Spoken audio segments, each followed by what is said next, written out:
নমস্কাৰ বন্ধু বান্ধৱীসকল Google পেজটো open কৰি চকু ফুৰাই থাকোঁতে এটা হঠাৎ এটা আচৰিত ধৰণৰ নিউজ এটা চকুৰ আগত পৰিল গতিকে জনাব বিচাৰিছোঁ তাৰ বিষয়ে নিউজটোৰ বিষয়ে সবিশেষ জনাই দিছোঁ প্ৰধানমন্ত্ৰী নৰেন্দ্ৰ মোদী ডাঙৰীয়াই পাতিছে ৰোজগাৰ মেলা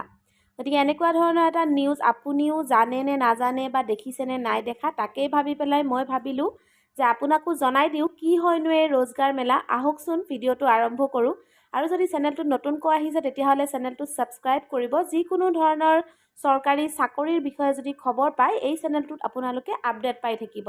তো আহকচোন এতিয়া জানো আমি ভালকৈ যে কি এই প্ৰধানমন্ত্ৰী নৰেন্দ্ৰ মোদী ডাঙৰীয়াৰ ৰোজগাৰ মেলা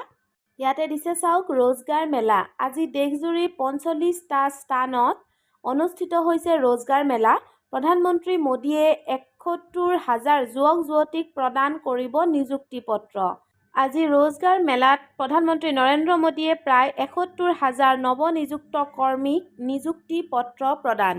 PM নৰেন্দ্ৰ মোদী প্ৰধানমন্ত্ৰী নৰেন্দ্ৰ মোদীয়ে আজি ৰোজগাৰ মেলাৰ অধীনত প্ৰায় ৭১,০০০ নৱনিযুক্ত কৰ্মচাৰীক নিযুক্তি পত্ৰ প্ৰদান কৰিব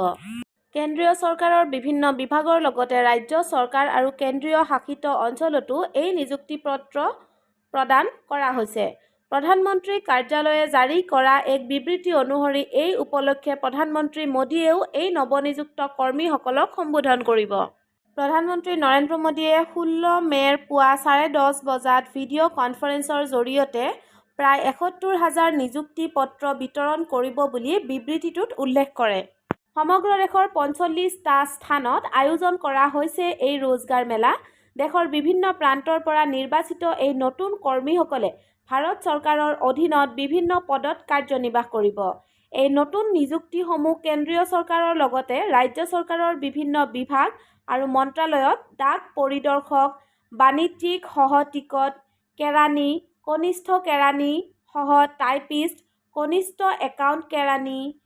ট্ৰেক মেইনটেইনাৰ সহকাৰী শাখাৰ লগতে ৰাজ্য চৰকাৰ আৰু কেন্দ্ৰীয় শাসিত অঞ্চলসমূহ অফিচাৰ নিম্ন সংগমণ্ডল কেৰাণী মহকুমা বিষয়া কৰ সহায়ক সহকাৰী বলবৎকাৰী বিষয়া পৰিদৰ্শক নাৰ্ছিং বিষয়া সহকাৰী নিৰাপত্তা বিষয়া অগ্নি নিৰ্বাপক বাহিনীৰ সহকাৰী একাউণ্ট বিষয়া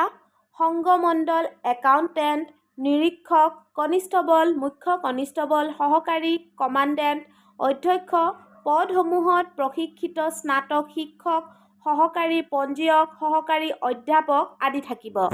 ৰোজগাৰ মেলা প্ৰধানমন্ত্ৰীয়ে নিয়োগ সৃষ্টিক সৰ্বোচ্চ অগ্ৰাধিকাৰ দিয়াৰ প্ৰতিশ্ৰুতি পূৰণৰ দিশত এক পদক্ষেপ বুলি কয় PMই বিবৃতিটোত কোৱা হৈছে যে ৰোজগাৰ মেলাখনে নিয়োগ সৃষ্টিৰ ক্ষেত্ৰত অনুঘটক হিচাপে কাম কৰিব আৰু যুৱক যুৱতীসকলক তেওঁলোকৰ সবলীকৰণ আৰু ৰাষ্ট্ৰীয় উন্নয়নত অংশগ্ৰহণৰ বাবে অৰ্থপূৰ্ণ সুযোগ প্ৰদান কৰিব এই নতুনকৈ নিযুক্তিপ্ৰাপ্ত কৰ্মীসকলে কৰ্মযোগী প্ৰম্ভৰ জৰিয়তে নিজকে প্ৰশিক্ষণ দিব যিটো অনলাইন অভিমুখিতা বিভিন্ন চৰকাৰী বিভাগত নতুনকৈ নিযুক্তি পোৱা সকলোৰে বাবে পাঠ্যক্ৰম বন্ধু বান্ধৱীসকল আশা কৰিছোঁ আপোনালোকৰ এই খবৰটো পাই বহুত ভাল লাগিছে প্ৰধানমন্ত্ৰী নৰেন্দ্ৰ মোদী ডাঙৰীয়াৰ ৰোজগাৰ মেলাৰ বিষয়ে জানি তো যদি ভিডিঅ'টো ভাল লাগিছে যদি কথাখিনি প্ৰয়োজনীয় হয় বুলি ভাবিছে তেতিয়াহ'লে ভিডিঅ'টো এটা লাইক কৰি দিব আৰু যদি চেনেলটোত প্ৰথমবাৰ আহিছে তেতিয়াহ'লে এটা ছাবস্ক্ৰাইব কৰি দিব কাৰণ যিকোনো ধৰণৰ চৰকাৰী চাকৰিৰ খবৰ এই